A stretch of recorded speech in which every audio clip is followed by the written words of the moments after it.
as Kwesi is heading into year 2, we're still, I will remember you. Yes, pretty Rick Spielman, who's the Vikings GM for 15 years.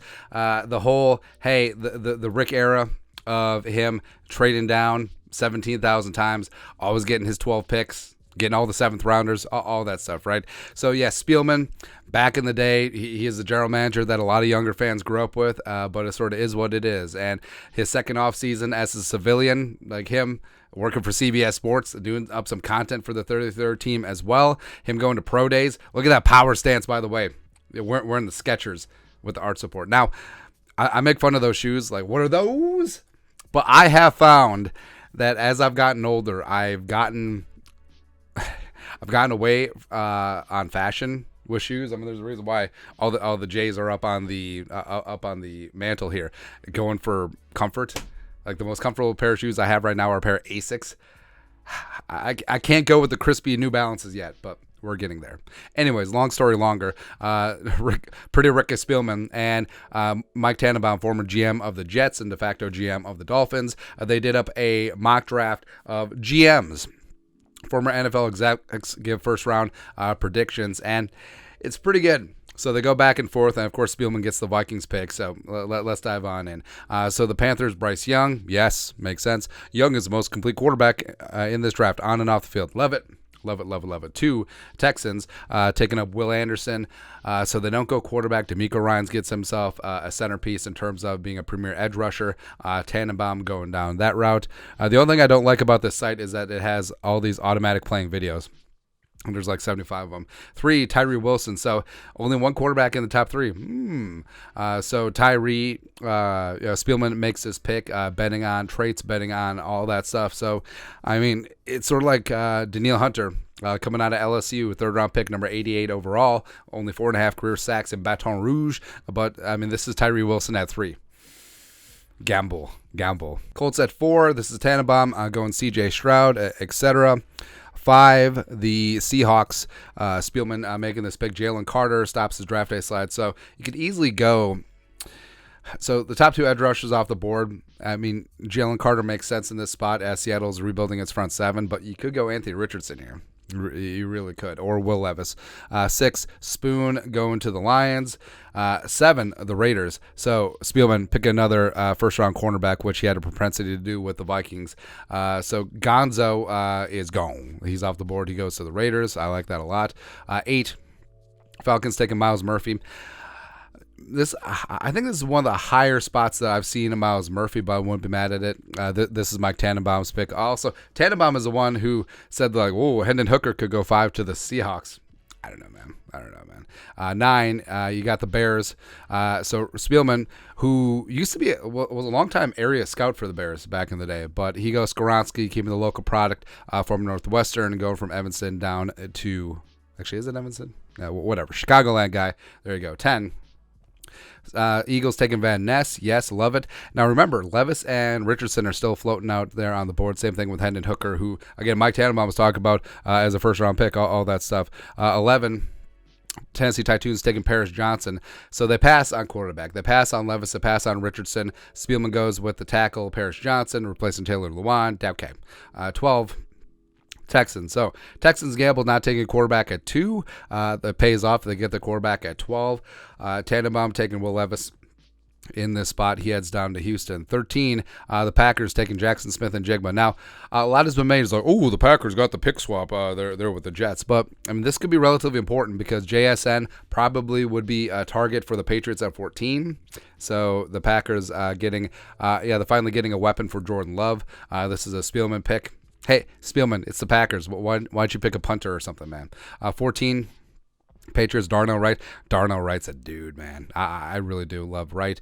15, I'm surprised that they didn't flip-flop here and give Tannenbaum the Jets pick, but Broderick Jones coming out of Georgia. I love his style at left tackle. I think that Yeah, Mekhi Becton's health is a question mark. Maybe you kick Becton over to the right side. Maybe kick him inside. I don't really know.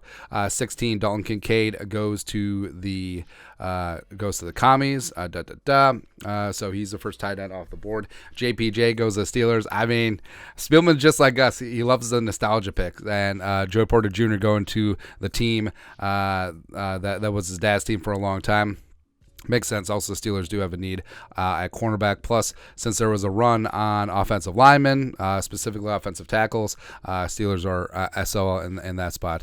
18, so Lions taking Hendon Hooker. A little bit surprising, especially since Anthony Richardson is still on the board, but Hooker now gets to sit behind Jared Goff, potentially take the reins next year or the year after. Also, I don't know how much longer Ben Johnson's going to stay in Detroit, but I think he would have fun with Hendon Hooker and his deep bowel. 19, Spielman takes Richardson for the Bucks. Blah, blah, blah. Bucks are smiling all the way to the podium, make this selection because, they have Baker and Kyle Trask.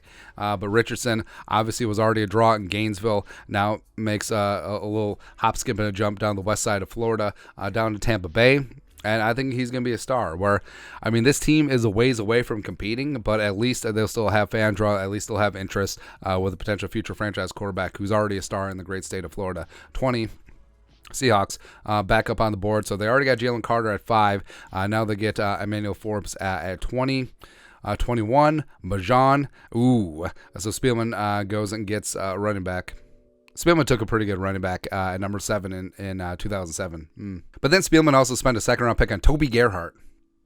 Anyways, 22, Jordan Addison coming off the board as the wide receiver 2.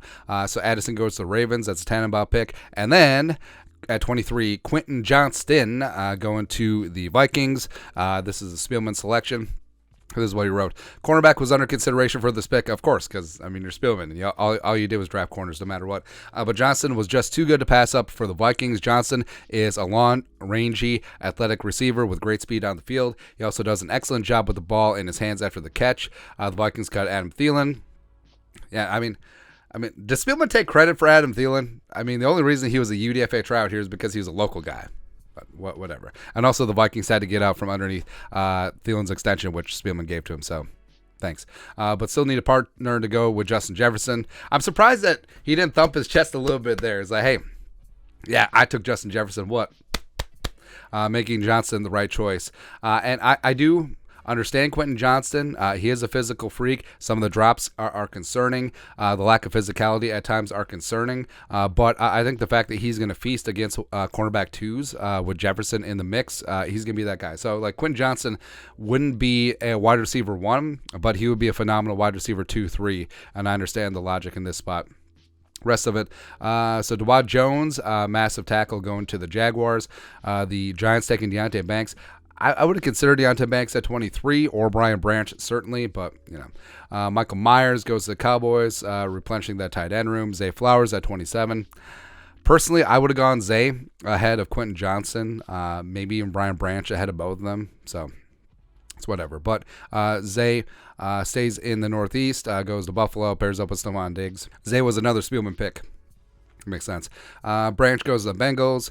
Brian Brudsley goes to the Saints. Their front 7 got depleted in free agency. Anton Harrison goes to the Eagles. Lane Johnson's eventual replacement. And Nolan Smith goes to the Chiefs with the final pick of the draft. But overall, the Vikings are 23. Getting Quentin Johnston could be worse. So certainly it could be worse, and I think, like I said, I think that the evaluation of Johnston is him as a wide receiver 1. I think that's off base, but I think that he still has a lot of room to grow and show, and him being a wide receiver 2, 3 on the Vikings this year, and then eventual wide receiver 2 long term, I think that could be the best possible spot for him. But your thoughts are thoughts. Rick Spielman and Mike Tannenbaum did up a former GM mock draft, and Spielman picks Quentin Johnston for the Vikings, staying in purple. Let us know your thoughts and our thoughts and their thoughts in the comment section below. Subscribe for daily Vikings takes. Want to support the work? Put a little something in the Venmo. But till next time, Skull Production Value.